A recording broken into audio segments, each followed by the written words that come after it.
नमस्कार, मनीषा पाटील रेसिपीमध्ये आज आपण मिक्स डाळींचे वडे बनवणार आहोत। काही भागांमध्ये यांना सांडगे असे देखील म्हटले जाते, परंतु आमच्याकडे यांना मिक्स डाळींचे वडे असे म्हणतात। तर मिक्स डाळींचे वडे बनवण्यासाठी इथे आपण दोन प्रकारच्या डाळी घेतलेल्या आहेत। तर इथे मी 500 ग्रॅम म्हणजे अर्धा किलो मटकीची डाळ घेतलेली आहे आणि 500 ग्रॅम मुगाची डाळ घेतलेली आहे। या दोघी डाळींबरोबर तुम्ही चना डाळ किंवा उडदाची डाळ सुद्धा ॲड करू शकता, परंतु इथं फक्त मी मटकी आणि मुगाची डाळच घेणार आहे। तर एका भांड्यात आपण या डाळी ओतून घेऊया।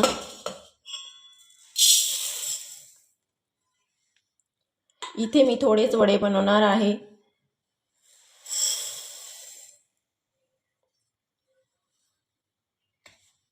आता या डाळी एका पाण्याने धुवून मग आपल्याला भिजत घालायच्या आहेत।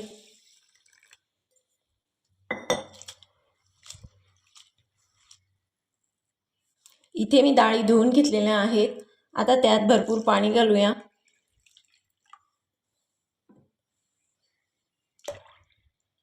आपल्याला या डाळी जवळपास 3 ते 4 तास भिजत घालायच्या आहेत। इथे मी थोडे वडे करते म्हणून डाळी एकत्र भिजवल्या। तुम्हाला जास्त करायचे असतील तर डाळी वेगवेगळ्या भिजवल्या तरी चालेल। उन्हाळी वाळवणाची सुरुवात ही नेहमी शुभ कार्य असो किंवा काही असो तर नेहमी वड्या करूनच केले जाते।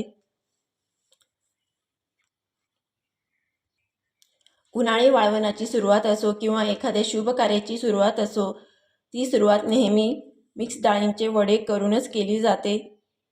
तर आपण या डाळी 3 ते 4 तास भिजत ठेवून देऊया। इथे आपल्या डाळी भिजून जवळपास 3 तास झालेले आहेत। आता आपण या डाळी 3 ते 4 पाण्याने स्वच्छ धुवून घेऊया। आपण आधी डाळी चेक करून बघूया।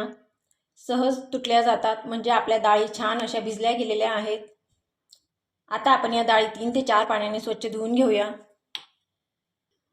इथे मी डाळी 3 ते 4 पाण्याने स्वच्छ अशा धुवून घेतलेल्या आहेत। आता आपण या डाळी इथे मी ही चाळणी घेतलेली आहे, या चाळणीत नितळून घेऊया, जेणेकरून या डाळींमधलं सर्व पाणी नितळून जाईल। अशा पद्धतीने डाळी काढून घेऊया।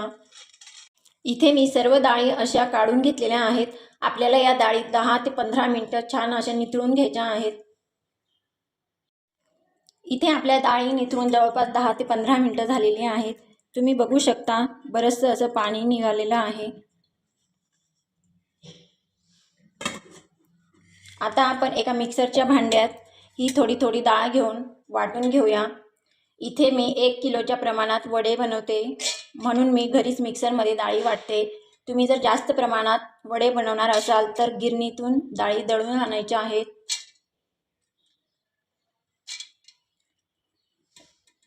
एक महत्त्वाची टीप म्हणजे आपल्याला या डाळी पाणी न घालताच वाटायच्या आहेत। पाण्याचा अजिबात वापर करायचा नाही। आता आपण या डाळी पाणी न घालता वाटून घेऊया। इथे मी अशा पद्धतीने पहिली बॅच ही वाटून घेतलेली आहे। ह्या डाळी आपल्याला खूपही बारीक करायच्या नाहीत, अगदी सरसरीत असं वाटून घ्यायचं आहे। या पद्धतीने पाणी न घालता आपल्याला या सर्व डाळी वाटून घ्यायच्या आहेत। आता आपण दुसरी बॅच वाटायला घेऊया।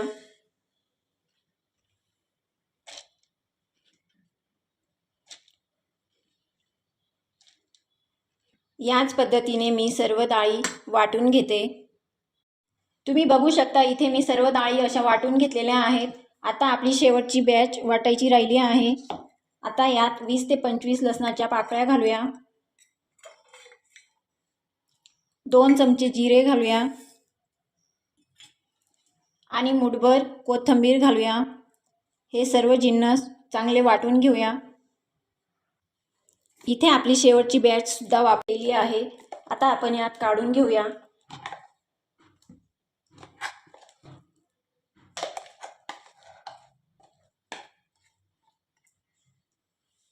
हे सर्व मिक्स करून घेऊया, जेणेकरून लसूण, जिरं आणि कोथिंबीर सर्व मिश्रणात चांगलं मिक्स होईल।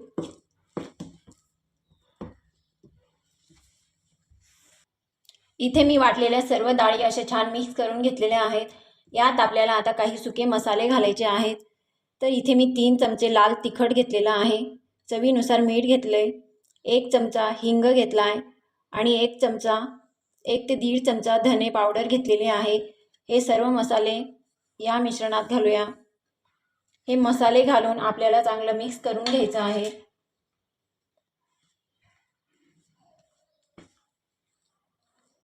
इथे मला तिखट थोडं कमी वाटते म्हणून 1 चमचा अजून ॲड करते। यात आपण जवळपास 4 चमचे तिखट घातले। हे तिखट घालून परत एकदा चांगलं मिक्स करून घेऊया।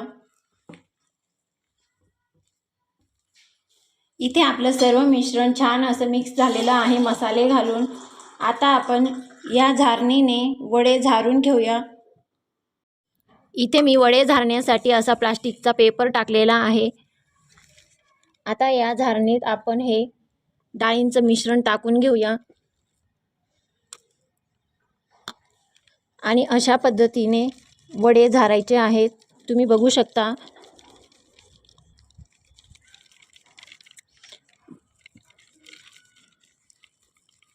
अगदी पातळही झारायचे नाही आणि खूप दाटही झारायचे नाही।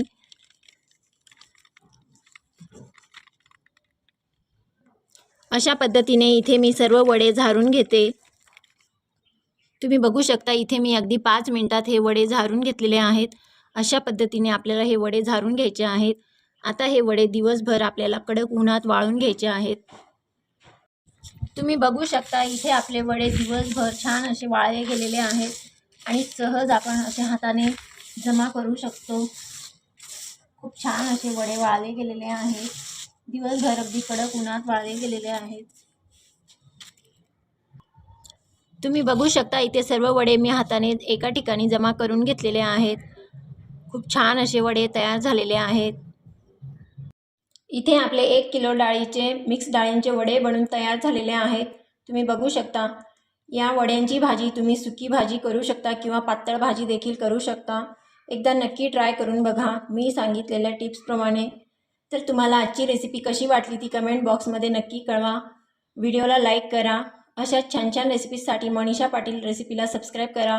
तुमच्या मित्रमैत्रिणी आणि नातेवाईकांसोबत जास्तीत जास्त शेअर करा। पुन्हा भेटूया अशाच एका छानशा रेसिपीसोबत। धन्यवाद।